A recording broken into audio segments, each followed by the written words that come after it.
पूरा का पूरा गैल्वेनोमीटर भी एग्जाम में आ रहा है, और इस गैल्वेनोमीटर पर बेस्ड कुछ क्वेश्चंस भी एग्जाम में आ रहे हैं। कैसे एग्जाम में आ रहे हैं? What is the working of torsion head? Torsion head की वर्क क्या है, क्यों हम इसे लगाते हैं? टॉर्शन हेड सिंपल एक स्क्रू होता है, उसे स्क्रू ड्राइवर से पेचकस से थोड़ा सा घुमा सकते हैं, बहुत ज़्यादा तो मूवमेंट नहीं होता है इसके अंदर। ये नहीं कि आप चार पांच चूड़ियां कस दो, हल्का सा मूवमेंट होता है इसके अंदर। तो क्या है कि जब आपने सारा अरेंजमेंट कर लिया, तो अक्सर ऐसा होता है कि ये फॉस्फर ब्रॉन्ज स्ट्रिप अपने एक मैन्युफैक्चरिंग फॉल्ट से या किसी और रीजन से, ये पूरा का पूरा जो कॉयल है, सस्पेंशन है, ये सब कुछ बिल्कुल यूनिफॉर्म नहीं होता, एक जगह फिक्स नहीं होता। एक जगह फिक्स का मतलब जो कल आपको बात बताई थी कि यहाँ आपने गैल्वेनोमीटर रखा, लाइट सोर्स जला दिया इसके अंदर, और देखा जो रिफ्लेक्शन है, लाइट का रिफ्लेक्शन, वो इस गैल्वेनोमीटर के एग्जैक्टली सामने नहीं आ रहा, जबकि आपने इसमें करंट भी फ्लो नहीं करा रखी, थोड़ा सा वो अलग जा रहा है। एग्जैक्टली इसके अपोजिट नहीं आ रहा, गैल्वेनोमीटर के अपोजिट नहीं आ रहा, थोड़ा सा अलग जा रहा है। इसे हम बोलते हैं नल एरर। नल एरर, NULL, नल एरर। नल एरर का मतलब होता है कि आपका कोई इंस्ट्रूमेंट बिना किसी मेजर के भी कोई एक रीडिंग दे रहा हो। आप अपने वोल्टेज स्टेबलाइजर में देखना ध्यान से कि आपका स्टेबलाइजर आपने ऑफ कर दिया। कभी कभार ऐसा हो जाता है, कभी कभार हो सकता है आप में से किसी के स्टेबलाइजर में हो कि जहाँ जीरो लिखा हुआ है, आपकी निडिल जो सुई है स्टेबलाइजर की, वोल्टेज मीटर की, वो एग्जैक्टली जीरो पर नहीं है। एग्जैक्टली जीरो पर नहीं है कब? जब आपने सब कुछ स्विच ऑफ किया हुआ है, तो जीरो से जरा सा आगे या जीरो से जरा सा पीछे निकली हुई है। इसे हम नल एरर बोलते हैं। तो अक्सर ये नल एरर आ जाती है जब इस पूरे को मैन्युफैक्चर हम करते हैं या एक जगह से दूसरी जगह उठा के रखते हैं, उसमें भी नल एरर आ जाती है।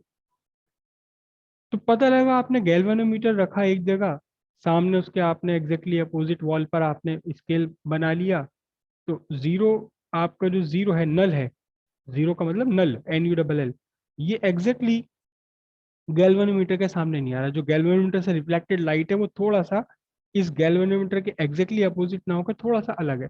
तो इसके ऊपर जो यहाँ एक टॉर्शन हेड रखा हुआ है, टॉर्शन हेड लिखा रख, इसे हल्का सा हम घुमाते हैं, और फिर उस रिफ्लेक्टेड लाइट को बिल्कुल अपने जीरो पर एग्जैक्टली इसके अपोजिट सेट कर लेते हैं, एग्जैक्टली इसके ऊपर सेट कर लेते हैं। ऐसे ही यहाँ वेस्टर्न टाइप में भी एक, वेस्टर्न टाइप में भी लगा होता है एक टॉर्शन हेड। तो कभी अगर ऐसा हुआ कि बाई द वे आपकी ये निडिल है, ये विदाउट करंट एग्जैक्टली जीरो पर नहीं है, एग्जैक्टली जीरो पर नहीं है, ये थोड़ा सा आगे या पीछे रह गई है, तब हम उस टॉर्शन हेड को घुमा करके इसकी नल पोजीशन सेट कर लेते हैं। तो टॉर्शन हेड का काम होता है null set, NULL, null set, ऐसी टाइप नल सेट के लिए यूज किया जाता है। उसके बाद ये फॉस्फर ब्रॉन्ज स्ट्रिप है। फॉस्फर ब्रॉन्ज स्ट्रिप क्यों है? फॉस्फर ब्रॉन्ज स्ट्रिप का क्या काम है? ये टॉर्शन, रिस्टोरिंग टॉर्क प्रोवाइड करता है। कौन सा टॉर्क प्रोवाइड करता है? रिस्टोरिंग टॉर्क प्रोवाइड करता है। रिस्टोरिंग टॉर्क हालांकि दोनों मिलकर प्रोवाइड करते हैं, मेनली तो प्रोवाइड करता है ये फॉस्फर ब्रॉन्ज स्ट्रिप ही, लेकिन थोड़ा बहुत रिस्टोरिंग टॉर्क ये हेयर स्प्रिंग भी प्रोवाइड करती है। हालांकि इस हेयर स्प्रिंग का स्प्रिंग कांस्टेंट इस फॉस्फर ब्रॉन्ज स्ट्रिप के स्प्रिंग कांस्टेंट से बहुत कम होता है, लेकिन फिर भी ये फॉस्फर ब्रॉन्ज स्ट्रिप प्रोवाइड करती है, थोड़ा सा ये भी हेल्प करता है रिस्टोरिंग टॉर्क प्रोवाइड करने में, हेयर स्प्रिंग। ये मिरर क्या काम कर रहा है? अच्छा, एक क्वेश्चन और आता है कि फॉस्फर, ये जो स्ट्रिप बनाई गई है लटकाने के लिए, ये फॉस्फर ब्रॉन्ज की ही क्यों बनाई जाती है और स्ट्रिप ही क्यों बनाई जाती है? सीधे सीधे एक तार से क्यों नहीं लटका देते? स्ट्रिप ही क्यों बनाई जाती है? एक पतली सी पट्टी होती है, तो स्ट्रिप क्यों? इसे अभी हम याद दिला देना, अभी सेंसिटिविटी ऑफ गैल्वेनोमीटर में हम इसे डिस्कस करेंगे कि फॉस्फर ब्रॉन्ज ही क्यों है और स्ट्रिप ही क्यों है। कॉनकेव मिरर, कॉनकेव मिरर का क्या काम है? कॉनकेव मिरर एक तरह का पॉइंटर काम करता है। ये इसके सामने फोकस पर इसके एक छोटा सा बल्ब लगा होता है, वो बल्ब हमने इस डायग्राम में नहीं बनाया, सोर्स ऑफ लाइट लगा हुआ है, उस सोर्स ऑफ लाइट से चलती है और कॉनकेव मिरर से रिफ्लेक्ट होकर के एक पैच क्रिएट करती है अपोजिट साइड पर, तो it it work as a pointer. ठीक है, उसके बाद ये आपकी कॉइल है। कॉइल का क्या काम है, सीधी सी बात है, सारा काम ही कॉइल का है। इसी पर जो टॉर्क है वही आप फाइंड करते हैं। टॉर्क लग रहा है कॉइल पर तभी आप करंट फाइंड करते हैं। इस सिलिंड्रिकल कोर का क्या काम है, this cylindrical core makes magnetic field radial. Radial magnetic field बना देता है सिलिंड्रिकल कोर। अगर ये सिलिंड्रिकल कोर नहीं होगा तो मैग्नेटिक फील्ड रेडियल नहीं होगा, और फिर करंट के साथ साथ ओरिएंटेशन पर भी डिपेंड करेगा टॉर्क। ये मैग्नेट क्या प्रोवाइड कर रहे हैं, नॉर्थ साउथ पोल क्या प्रोवाइड कर रहे हैं, these magnetic poles provide necessary magnetic field to the coil. Coil जिस मैग्नेटिक फील्ड में रखी हुई वो मैग्नेटिक फील्ड ये प्रोवाइड करते हैं।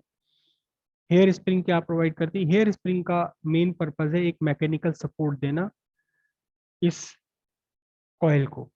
देखिए, अगर ये कॉइल यहाँ सिर्फ इस फॉस्फर ब्रॉन्ज स्ट्रिप से लटका दी जाए तो ये ऑसिलेशन करना शुरू कर देगी, ऐसे ऐसे ऑसिलेशन करना शुरू कर देगी। और उस ऑसिलेशन में भी और एक बड़ी मुसीबत है कि जब आपका रेडियल मैग्नेटिक फील्ड है, ये वाला ये रेडियल मैग्नेटिक फील्ड है यहाँ, और कॉइल ने इस पूरे ने ऑसिलेट करना शुरू कर दिया, तो ये इधर या इधर कहीं एक तरफ जाके चिपक जाती है, और उसे निकालना तो बहुत मुश्किल है। तो मैकेनिकल वर्क होता है, पूरा का पूरा आपको इंस्ट्रूमेंट खोलना पड़ेगा, तब उसे हटाना पड़ेगा और वापस उसको बैलेंस करना पड़ेगा। तो ये मैकेनिकल सपोर्ट प्रोवाइड करता है हेयर स्प्रिंग। अगर ये हेयर स्प्रिंग ना हो तो ये फॉस्फर ब्रॉन्ज से लटकी हुई ऑसिलेट करने लगी, और कहीं ना कहीं दोनों में से कहीं या इधर जाके चिपक जाएगी। क्यों चिपक जाती, क्योंकि नॉर्थ के सामने साउथ डेवलप हो गया, साउथ के सामने नॉर्थ डेवलप हो गया। तो ये तो नॉर्थ साउथ आपस में अट्रैक्ट कर रहे हैं, ये साउथ नॉर्थ अट्रैक्ट कर रहे हैं। अगर इधर का जरा सा भी अट्रैक्शन इस वाले अट्रैक्शन से ज्यादा हुआ तो इधर जाके चिपक जाएगी, और अगर इन नॉर्थ साउथ के बीच का अट्रैक्शन इस वाले से थोड़ा सा भी ज्यादा हुआ तो इधर जाके चिपक जाएगी।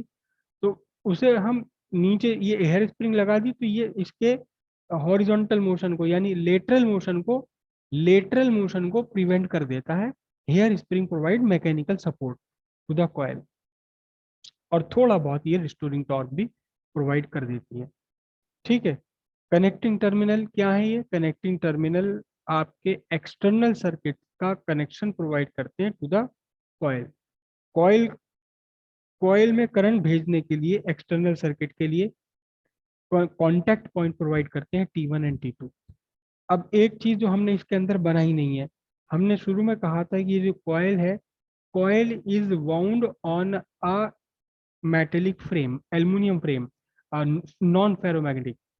फेरोमैग्नेटिक नहीं बल्कि डायामैग्नेटिक, एक्चुअली डायामैग्नेटिक मटेरियल के ऊपर इसे फ्रेम किया जाता है, और वो डायामैग्नेटिक मटेरियल एल्युमिनियम है। तो ये भी एक क्वेश्चन आता है कि एल्युमिनियम फ्रेम पर ही इसको क्यों वाइंड किया जाता है। कोई पेपर का प्लास्टिक का आप फ्रेम बना लीजिए, उसके ऊपर वाइंड कर लीजिए, लेकिन ऐसा नहीं होता, एल्युमिनियम फ्रेम के ऊपर ही इसको वाइंड किया जाता है। उसका रीजन क्या है ये हम ऑल्टरनेटिंग करंट में पढ़ेंगे एक्चुअली। इसका पूरा रीजन हम पढ़ेंगे ऑल्टरनेटिंग करंट में। वहाँ आप याद रखना कि हम वहाँ एक फिनोमिनन पढ़ेंगे, eddy currents, EDDY, eddy currents हम वहाँ पढ़ेंगे। तो वहाँ आपको ये बात ज़्यादा क्लियर होगी कि एल्युमिनियम फ्रेम पर ही इसे क्यों बनाया जाता है। क्लियर है सारी बातें ये।